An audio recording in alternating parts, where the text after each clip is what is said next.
हमारे bureau chief Mohammad Salim sherwani की report के मुताबिक एसपी सदर डिवीजन फैसलाबाद शमसुल हक दुरानी की थाना बहलिक में एसएचओ थाना बहलिक हक नवाज बलोच और इंचार्ज इन्वेस्टिगेशन महबूब के हमरा प्रेस कॉन्फ्रेंस ब्लाइंड मर्डर को ट्रेस करके मुलजिम को गिरफ्तार करने और लाखों रुपए मालियत के माल मवेशियों समेत सोलर प्लेट्स और दुरानी डकैती छीनी गई लाखों रुपए की करेंसी बरामद करके मुतासरीन के हवाले की गई। इस मौके पर एसएचओ सदर डिवीजन शमसुल हक दुरानी ने बताया कि अरसा 4 माह 10 दिन कबल थाना बहलिक के इलाका ठट्ठा बेग में यासीन वट्टू नामी शख्स को किसी ने तेज धार आले से कत्ल कर दिया। यह केस पुलिस के लिए चैलेंज की हैसियत रखता था।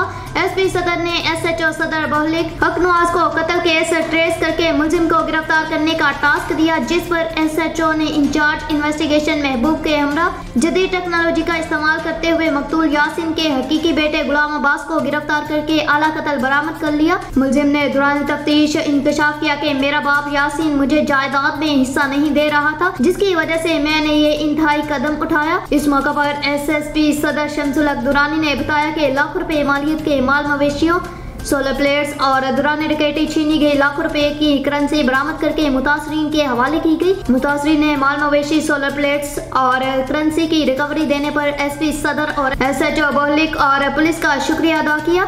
एसपी सदर शमसुल हक दुरानी ने मजीद बताया कि सदर डिवीजन फैसलाबाद में सबसे बड़ी रिकवरी थाना बहलिक एसएचओ हक नवाज और इसकी पुलिस पार्टी ने की है। इस मौके पर एसपी सदर ने तारीफी सर्टिफिकेट देने का ऐलान किया। अहले इलाका ने मुतासरीन को माल मवेशियों सोलर प्लेट्स और दुरानी डकैती छीनी गई लाखों रुपए की करेंसी बरामद करके हवाले करने पर एसपी सदर एसएचओ बहलिक और पुलिस को जबरदस्त खराज तहसीन पेश किया।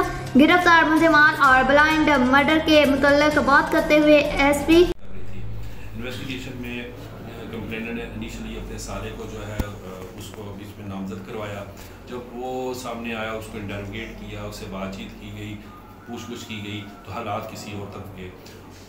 असल में यासीन की जो बेटी जो है 14-15 साल है, उसने बहुत सी ऐसी बातें जो हैं दुरानी इन्वेस्टिगेशन इंचार्ज इन्वेस्टिगेशन को, और जब मैंने मौके पे जाकर पूछगछ की उससे कुछ ऐसी बातें की जिसने हमें हकीकत की तरफ रहनुमाई की।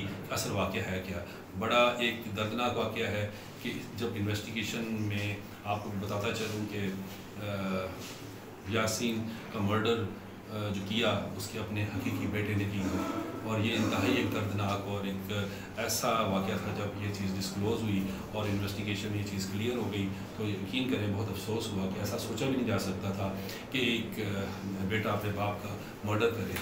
वजह क्या निकली कि बेटा ये चाहता था, और बेटा कौन था, उसकी पहली बीवी में से था। वो ये चाहता था कि मुझे जायदाद में से हिस्सा मिले, और उसने कहा कि जब तक मैं ज़िंदा हूँ उस वक्त तक तो मैं तुम्हें जायदाद नहीं दूंगा, तुम अपनी मेहनत करो, अपना काम करो, कमाओ उस पर। उसने फिर सोचा कि ठीक है, अगर मरने से ही मिलना है तो फिर मैं उसने फ़ैसला कर लिया ज़हनी तौर पे, और इस मौके की वो मौके पे था कि मुझे जैसे मौका मिलेगा तो मैं अपने बाप का मर्डर करूँगा, और यकीनन ये जायदाद फिर उसी के हवाले होगी। तो ये ऐसा ही वाक़या, दर्दनाक वाक़या जिसमें अल्लाह ताला ने मदद फरमाई। इन्वेस्टिगेशन टीम ने, एसएचओ ने भरपूर मेहनत की, और असल मुलज़मान जो थे उस हवाले से उसका एक्सेस हो गई हमारी।